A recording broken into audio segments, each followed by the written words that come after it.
The announcement, made through a notice filed in the U.S. Federal Register and confirmed by Secretary of State Marco Rubio, places the alleged criminal network under the same counter-terrorism framework applied to groups such as ISIS or Al-Qaeda. Washington accuses Cartel de Sol, whose name comes from the sun, insignias worn by top Venezuelan military officers, of being deeply embedded in the country's state structures and of facilitating large-scale cocaine trafficking in the United States and Europe. U.S. officials say the network includes senior military officials and, according to their long-standing allegations, President Nicolas Maduro himself. The designation carries new terrorism-related sanctions that criminalize any material support for the group and expand the government's authority to pursue its financial and logistical networks abroad. The U.S. government also claims the group has ties with other foreign terrorist organizations, including the violent Venezuelan gang Tren de Aragua, an element of Mexico's Sinaloa cartel. Earlier in the year, the U.S. Treasury had already placed Cartel de Sol on a specially designated global terrorist list, freezing any U.S.-linked asset and barring any American entities from conducting any form of business with it. Although the term Cartel de Sol has long been used by U.S. agencies, analysts note that it does not refer to a traditional drug cartel with a unified hierarchy.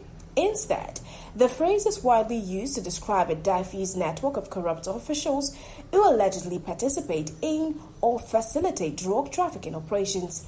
Some experts argue that the U.S. characterization simplifies the complex nature of state corruption in Venezuela, but Washington maintains the network's activities clearly meets the threshold for terrorism designation.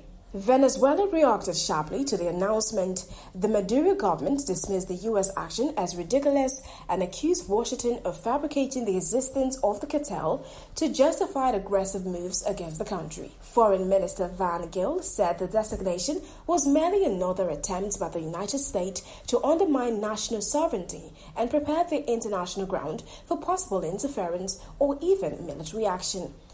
The move comes amid heightened tensions in the Caribbean, where the U.S. military has increased its presence in recent months, raising questions among observers about whether the terrorism label could be used to justify more assertive measures.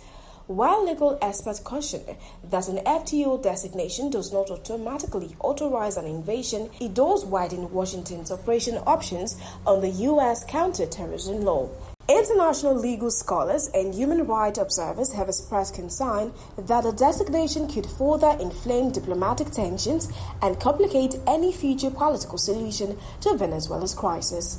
At the same time, U.S. officials argue the step was necessary to strengthen tools aimed at disrupting what they describe as a state-protected criminal enterprise responsible for flooding American and European markets with illegal narcotics.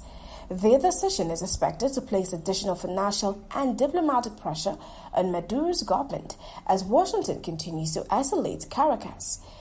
How the move will affect the already strained relations between the two countries and whether it leads to further confrontations remains uncertain.